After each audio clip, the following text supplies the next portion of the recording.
Hi everyone, Katie here. Welcome back to another layout video. Today I am doing something a little different. I have this book that I got out of the library. It's a scrapbook idea book, and it was published in 2005. That's right, so it is quite old. And you might argue that it's out of date, but I decided, I'm going to look through this book and find one thing in a layout or, some part of a layout that inspires me to do something new. So I did pick a layout. It's one that has a whole bunch of staples as embellishments, and it is littered with staples, in my opinion, way too many. But I have a little staple board from We Are Memory Keepers, and I thought I can definitely bring that in to my layout here. So this is a travel page.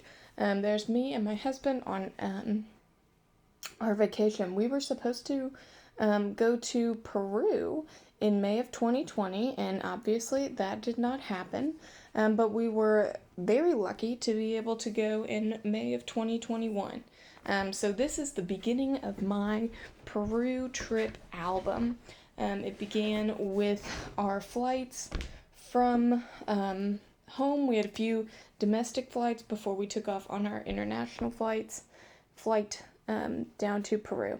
And I'm using two papers that I've had forever. I believe they're from a Jen Hatfield collection. Maybe it's called Chasing Adventure. I think that's what it's called. And it's actually, I had two pages, so I'm using the A and the B side. The one that has the little airplanes, and then the one with the typewriter words is a whole bunch of adventure words. So I'm starting out with a medium-sized silver staple, and like I said, I am using my We Are Memory Keepers staple board, which is fantastic if you like stapling, because there are 3 different sizes. It holds your paper. It can punch anywhere on the page, and I love it. So that's what I do. And then I start to kind of roll up the edge here of my middle paper. Originally, I was like, oh, this will be great. I'll have a tight little roll. And then I realized, oh, of course, it matches my background paper because I used the A and the B side here. So that is going to mean that I'm going to have to do something about that little roll because I don't want it to match perfectly. So I'm seeing that, okay, my photos are going to fit, so let's figure out what to do with this little roll here. I don't want to mess up my background paper, so I put my little silicone mat in between the two. And I just take my white gesso. I did not need to use gesso. Gesso was just what was closest. It was sitting on my desk, so was my little gesso paintbrush, so that's what got used. And I painted it, then white with the gesso, and you could still see a little bit through it, but not much. It was no big deal. And then as it started to dry, I used 2 spray inks. One is a Delusions, and it is in the color Vibrant Turquoise, and then one is my Heidi Swapp Color Shine in Sweet Mint. So I sprayed just a little dot of them on my silicone mat, added some water, and just brushed it on. It is a nice turquoisey color, very similar to the background color, but I think it's different enough, it stands out enough, it doesn't look like it's the exact same thing, which is what I was going for. So after that dried, I decided I really needed to adhere that part of the layout, and I used double-sided tape just because it's a pretty strong adhesive, and I didn't have to wait for the dry time. I also used a thinner double-sided tape to get my roll to stay, tightly wound. And I think there are better ways of doing this, or maybe more,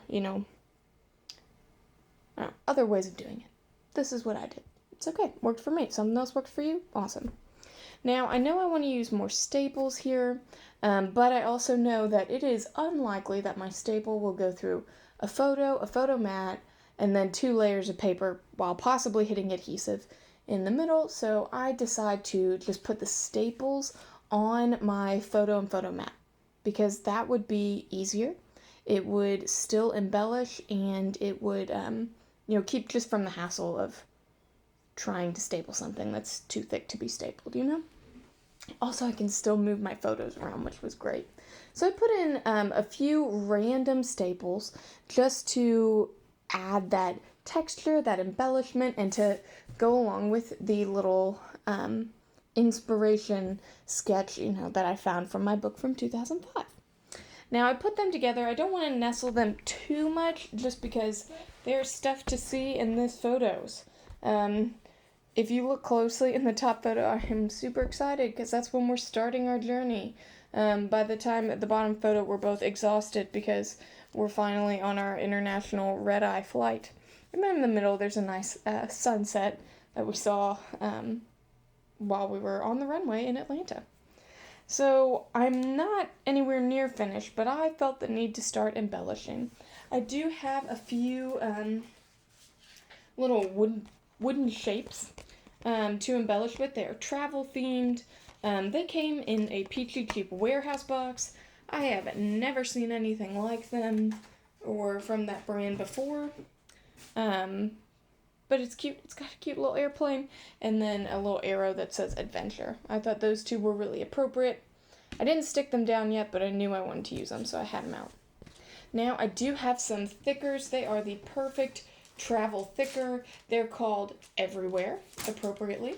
And they are chipboard, and they look like a map has been, letters punched out of the map. So I spell out the words Peru bound, because that is where we are in these photos. We were on our way to Peru. Man, it was quite exciting. Like I said, we have anticipated this trip for about a year and a half.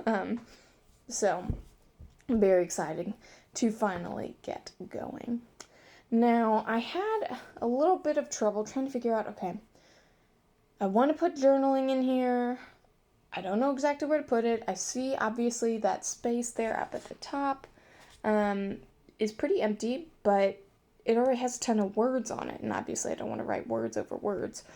So how do I make a nice little journaling box that will stand out? And ultimately, I don't know that my journaling box stands out necessarily, but it gets the job done. And sometimes that's what I'm going for. I could take more time in this, and sometimes I do, but really I want to get my story done. I've got about 400 pictures to scrap for this trip, so it's okay if not everything is perfect.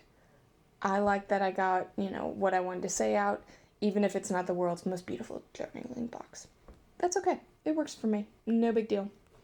I am writing just a little bit about our travels, how, we found that due to COVID, a lot of things in the airports were closed, including food places at dinner time. So that was an experience while we were traveling.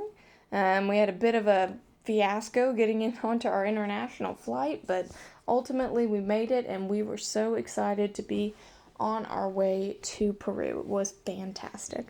So that's what my journaling is there. I add a little staple to this one as well, because that's kind of my theme. And then I put it up there, kind of nestling, kind of keeping it together, but obviously not overlapping anything pertinent in my picture. So now it is time for embellishing, and I have a ton of embellishments, as everyone does. Trying to figure out which ones to use is always the hardest part. Now, I love these chipboard from My Mind's Eye. They're just perfect colors and different little patterns, and I do use a few of them. I think they coordinate well with the colors on the layout. You may disagree.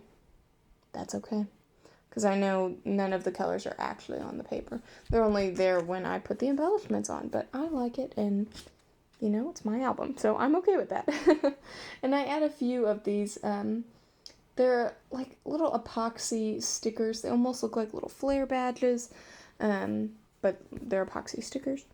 And I, again, just think they add a little embellishment so that there isn't too much, completely naked space. I am able to work my little wooden pieces in there like I wanted at the beginning. And it's kind of coming together, slowly but surely it is coming together.